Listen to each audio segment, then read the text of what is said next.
السلام عليكم. الفيديو ده مش كاتب له اي كلمة تقريبا، الفيديو بس نابع من قلبي. عايز اوضح نوع الناس او نوعين الناس اللي بتدخل جامعات خاصة. طبعا الكلام اللي بقوله زي ما وضحت كله هي يعني ايه هيطرق في بالي وانا بتكلم. آه نوعين من طلبة الجامعات الخاصة. النوع الاول هو نوع بيبقى مرفه، يعني خليش مش هقول مرفه، مقتدر قوي، ممكن يجيب درجة عادي تعليم عام، لكنه بيقرر انه بيدخل جامعة خاصة لانه مقتدر، مش هتفرق معاه الفلوس دي نهائيا. فبيقرر ان هو بياخد بالفلوس دي تعليم افضل، جودته احسن. اكشلي الجامعات الخاصة بتدي تعليم بجودة افضل، ممكن يكون التعليم نفسه احسن، الستاف احسن. ما علينا، مش دي نقطتنا، انا عندي مبرراتي للنقطة دي بس مش هركز عليها قوي. فده نوع. والنوع التاني اللي هو الاغلب، انه ما بيجيبش المطلوب من التعليم العام، فبيضطر ان هو يدخل خاص. طلاب بقى الميديكال فيلد، طب بشري، طب اسنان، صيدله، علاج، كل دول بيفرق معاه على درجه درجتين 10 دلوقتي عادي وبيدخل. انا مين في القسمين دول؟ انا في القسم التاني. طيب انا حاصل على الثانويه في السعوديه. التعليم في السعوديه عشان تتقبل في اي مكان عايز منك حاجتين: حاجة اسمها القدرات، والحاجة التانية شهادة الثانوي. شهادة الثانوي بتبقى تراكم ال3 سنين ثانوي بتوعك، مش ثانوي عام زي مصر سنة واحدة أو كده. فبنعتمد درجات ال3 سنين. ما علينا من تقسيمتها عاملة ازاي، مش موضوعنا. فبناخد 50% يعتبر من ال3 سنين دي، و50% من امتحان القدرات ده لوحده. فبيبين لك قد ايه امتحان القدرات ده مهم. النقطة اللي بتكلم فيها بقى، امتحان القدرات ده بقى شرط ان انت تجيب فيه 100% عشان تدخل جامعة عام، تتعلم تعليم عام في مصر، جامعة حكومية. بتكلم طبعا عن كليات الطب. طب السنة بتاعتي، طب أسنان في السنة بتاعتي كانت واخدة من 100%. طيب في عقل بشري يتصور ان في انسان ممكن يجيب في حاجة 100%؟ لكن اذا كانت طبعا سهلة تماما، وطبعا مفيش يعني مفيش تعليم فاهم، المفروض تعليم ثانوي وكده انه بالسهولة دي. المفروض ان دي حاجة مش منطقية اصلا. ماشي، هقولك ازاي بيعملوها بقى. النظام هنا لأي حد تاني درس هنا وعارف الدنيا هنا ماشية ازاي، فالنظام هنا ظالم جدا. وباختصار بيقولك ادخل هنا جامعة، معلش، مدرسة خاصة أو أهلية، وهتاخد 100% بتاعت المدرسة. انت ضامن 100% كونك بتدفع فلوس للتعليم الثانوي بتاعك. طبعا 100% في ال3 سنين مدرسة، فانت مش بتتعب خالص تجاه الثانوية يعني. لكن بتودي الوقت والتعب ده بتاع الثانوية للامتحان القدرات. فبتقعد 3 سنين تدرس قدرات. في ناس بتبدأ من اعدادي، في ناس بتبدأ من اولى ثانوي وتانية ثانوي، براحتك يعني، وانت وقدراتك، فاهم. ف كل المطلوب عليك ان انت بتذاكر الامتحان القدرات ده سنة سنتين ايا كان بقى زي ما قلنا. بعدين تخش الامتحان تجيب 100، الف مبروك، بقيت متاح ان انت تتقبل في طب بشري جامعة القاهرة القصر العيني. مش عارف، حاسس انها كلوز قوي بالوضع ده. بعض الاحيان ميكونش مريح لاغلب الناس، بس يعني الاضاءة افضل فمصلحة العامة. المهم، قلنا انه بيكون الطالب اللي بيدخل جامعة خاص، مدرسة خاصة ده في السعودية بيضمن 100%.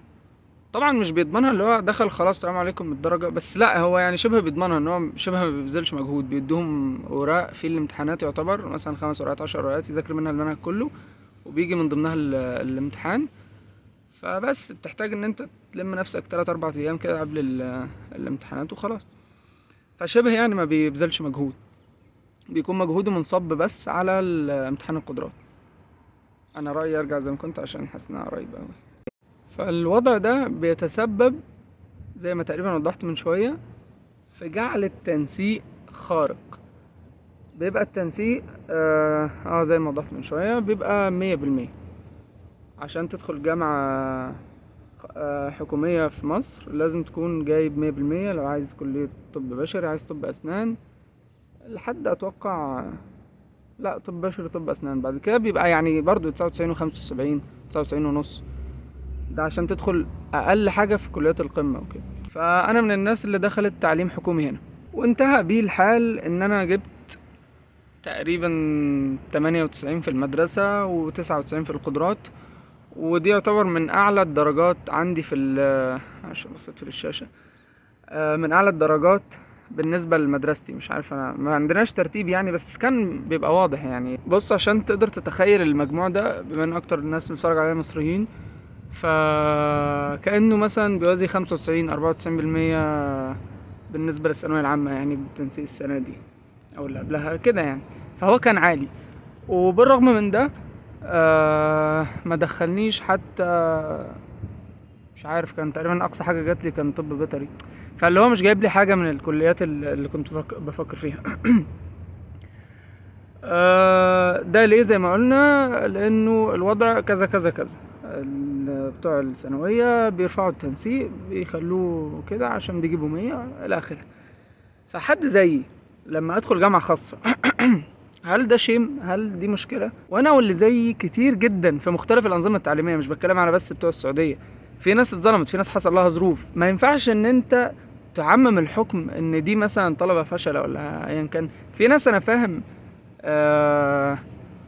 بيبقى فارق معاهم، مثلا جايب 80% ودخل بالحرف ولا حاجه زي كده، وبيفرق بقى بعدين يعني. ممكن ربنا يهديه، ممكن يفرق بعدين ان هو يتفوق في الكليه اللي دخلها، لانه برضو النظام التعليم الثانوي فاشل برضو. احنا مش ما نقدرش نحدد 100% مين نجح مين نجح ومين فاشل من خلال النظام ده. هو بس بيحدد مين عنده صبر اكتر على المذاكره. وللاختصار في النهايه بيبقى عندك خيار من اتنين: يا اما ان انت تدفع فلوس تشتري الثانويه هنا وتدخل عام في مصر، وده طبعا مش مضمون 100% الطريق ده، لان انت ممكن يعني ما تتوفقش في الاخر، ما تجيبش 100% في القدرات. والطريق التاني واللي كان بالنسبة لنا اكتر منطقية، ان انت تستثمر الفلوس دي في جامعة خاصة. وانا ليه بقول تشتري المدرسة الخاصة هنا؟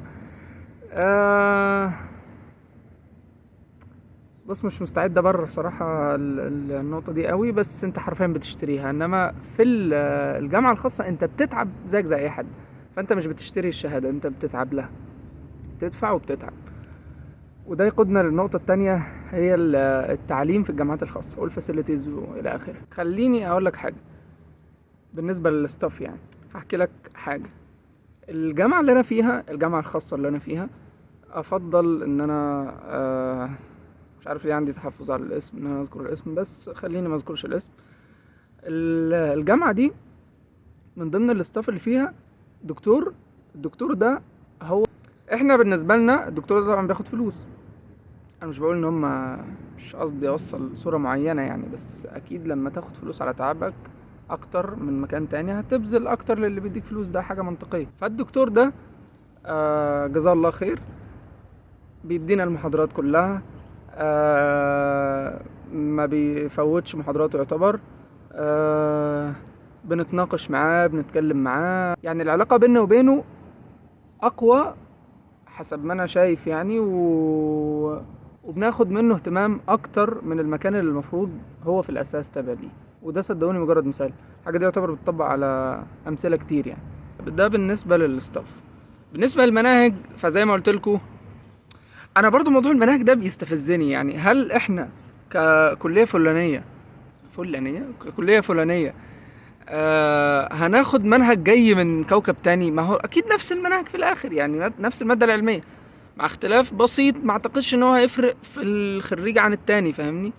بالنسبة لنقطة ان هم بينجحوا بفلوسهم، وان كان يعني المناهج مثلا كويسة او ايا كان، فالطلاب لا، بيمشوا لهم الدنيا وامتحاناتهم سهلة وبينجحوا بفلوسهم.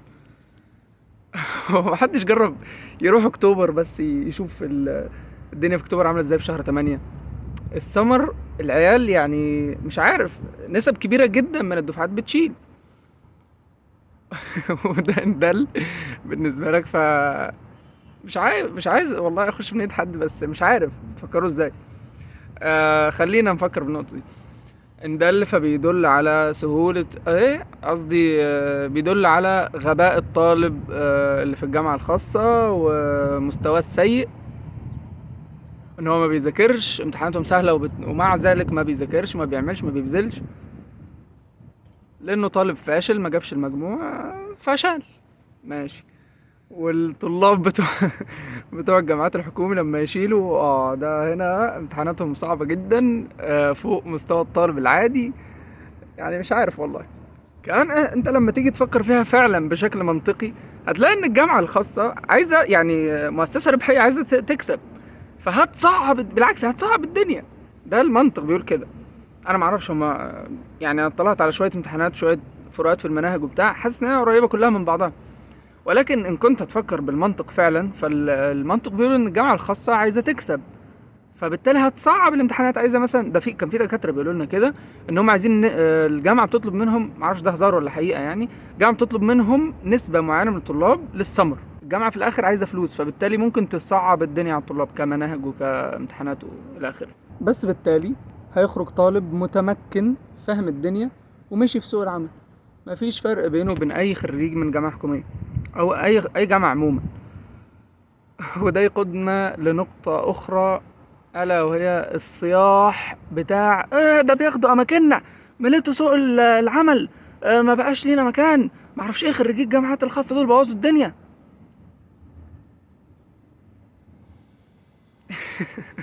الصياح ده ابسط دليل على ان الطلاب دول ناجحين وتعليمهم كويس. مش عارف، يعني اكتشفنا في الاخر ان هو مش طالب فاشل، بالعكس ده خد مكانك. وده معناه ايه؟ ان انت اللي فاشل. ده معناه برضو ان هي تجربة شخصية في الاخر، قصة شخصية مش مبنية على ان ده داخل فين وده رايح فين. كان مش انتوا اللي بتقولوا إيه ده الجامعات الخاصة دي مش معتمدة زي الجامعات الحكومية، ده الجامعات الخاصة معرفش مالها ومعيوبة استغفر الله العظيم. اهو في الاخر بتقولوا بياخدوا اماكننا وبيملوا علينا سوق العمل ومعرفش ايه. ده مرض والله. دي انا ما بحبش اتكلم بنقطة ده انت بطلوا مرض نفسي وبتاع، بس دي مشاكل والله. انت ليه بتتدخل في امور مالكش علاقه بيها؟ ليه بتعيب على غيرك وانت مش عارف اصلا وراه ايه، مش عارف قصته ايه، مش عارف دنيته ايه؟ بالنسبه للفرق بين الجامعات الخاصه والحكوميه، تعال نشوف هل في فرق. طبعا الكلام ده برضو حسب بحثي وخبرتي البسيطه. هل في فرق بيستدعي تفضيل خريج الجامعه الحكوميه عن الجامعه الخاصه ولا لا؟ وهل في فرق برضو بيبين هل طالب الجامعه الخاصه فاشل ولا لا؟ انت عندك مرافق احسن، عندك ستاف مهتم اكتر، عندك عيادات، ادوات، كل مجهز بشكل افضل، جداول، نظام، اعداد الطلاب قليله، فدي حاجه لوحدها كويسه، هتخليك انت كطالب تركز، والدكاتره برضو هيركزوا افضل اكيد من عدد يكون كبير قوي. مش هنسى برضو ان في احترام احترام احترام. انا في مره صاحب ابويا كان بيحكي لنا موقف. هو مش فاكر خريج هندسه جامعه اسكندريه، جامعه ايه مش فاكر، المهم هو خريج هندسه جامعه حكوميه. فبيقول لنا ايه عن تقديس الدكاتره في الجامعات دي. طبعا مش بعمم، ممكن يكون هو دكتور معين اللي عمل الحاجه دي، بس انا قصدي انه تقريبا مستحيل الاقي حاجه زي كده في جامعه خاصه يعني، او في جامعتي على الاقل. فبيقول انه كان عندهم امتحان شفوي. كان كل طالب بيدخل على الدكتوره لوحدهم وبتساله اسئله. فالباش مهندس ده الدكتوره سالته كذا كذا كذا، فقام جاوب كذا كذا كذا، وهو كان مذاكر، هو اصلا يعني كويس، هو مستوى كويس حسب ما بيقول. فقالت له لا غلط، فقام قال لها لا صح انا متاكد. فقالت له ايه ده انت هتجادلني؟ فقال لها لا انا حافظ الحته دي بالذات، وموجوده في الكتاب في الصفحه الفلانيه، بيقول ان هو كان الليله دي يعني داح، والكتاب كان كتاب الدكتوره، هي اللي كاتبه الكتاب يعني.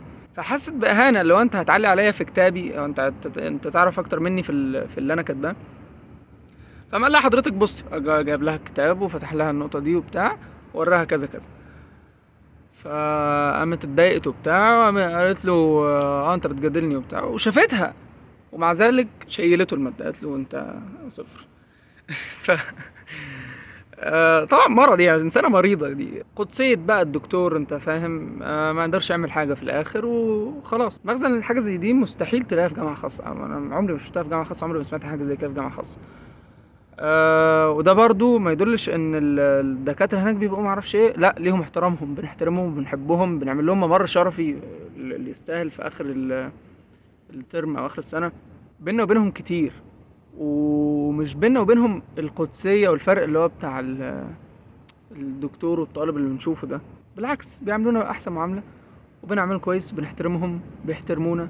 فكوميونتي الجامعة الخاصة حتى احسن 100 مرة والله، يعني حسب ما شفت برضو، حسب ما الناس بتحكي. انا كل ده خبرة بسيطة برضو، ومش عايز اللي هو اتكلم بشكل عام جدا.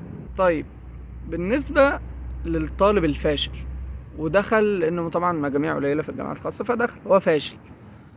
ومش شرط على فكرة، دي نقطة برضو، النجح في ثانوي ده مش معناه ان هو لازم يكون ناجح في جامعة والعكس. بس ده طالب فاشل. هل الجامعة الخاصة هتحاول تمشي له الدنيا عشان هو فاشل، عايزين نخلص منه بقى وخلاص؟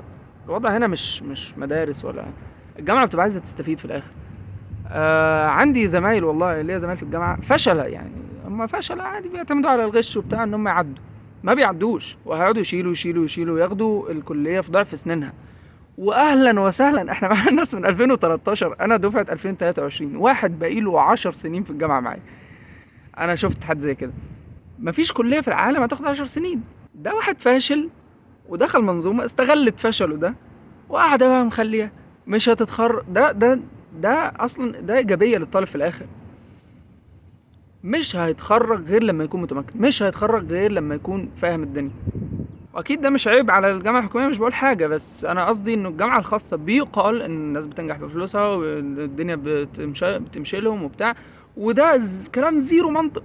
اما بالنسبة للي تتفوق بيه الجامعة الحكومية عن الجامعة الخاصة، انه التعليم ببلاش. ودي بالمناسبة ايجابية كبيرة جدا يعني بالنسبة لي انا. طبعا لو كان متاح معايا كنت في الاخر هدخل جامعة حكومية، لكن ليه الايجابية دي بس؟ يعني دي تقريبا الحاجة الوحيدة. هتقولي مثلا قوة شهادتها، انا مش فاهم قوة الشهادة دي بتعتمد على ايه، يعني انا مش عارف ايه المقومات اللي المفروض تكون عند الجامعة عشان تعتبر شهادتها قوية. هل المفروض تكون مترتبة على الترتيب اللي مش فاكر اسمه كيو ايه ده، مش فاكر اسمه ايه، اللي هو ترتيب يعني افضل 500 جامعة في العالم؟ ماشي، الجامعة الفلانية دي ودي ودي دي مترتبين على اساس ايه؟ انا مش فاهم، مفيش اسس موضحينها تخلي الجامعات تترتب عموما يفضلوا جامعة عن التانية. فموضوع قوة شهادتها ده بصراحة اي كلام. من ناحية انه هتقولي قوة شهادتها بالنسبة لسوق العمل، لما يجيلي خريج الجامعة الفلانية حكومية والجامعة الفلانية خاصة، هختار خريج الجامعة الحكومية. بص، دي حاجة ممكن اتفق فيها شوية معاك، مش قوي، لانه الاغلب دلوقتي برضو مش عارف، لا انا مش عايز اعوم، انا ما دخلتش سوق العمل، بس اتوقع انه الناس دلوقتي بتختار حسب الجي بي اي، يعني حسب تفوق وتقديرات الشخص ده، مش حسب اسم جامعته. فمش عارف دي بصراحة نقطة صحيحة 100% ولا لا. في النهاية يا ريت نبطل قرف، يا ريت نبطل نكره الناس دي في عيشتها. مش عارف، هو انت يعني انت مثلا حاقد ان هو معاه الفلوس اللي مش معاك، فهو دخل وانت ما دخلتش؟ ولا ده احساس بالاستحقاقية، انه ده جاب درجة اقل مني فليه يخش نفس الكلية اللي انا دخلتها، فبتحاولوا تبرروا اي حاجة بقى ان دول اقل منكم عموما. انا مش فاهم. عموما عزقت بصراحة. ربنا يهدينا ويهديكوا ويوفقنا جميعا لما يحب ويرضاه. يلا سلام.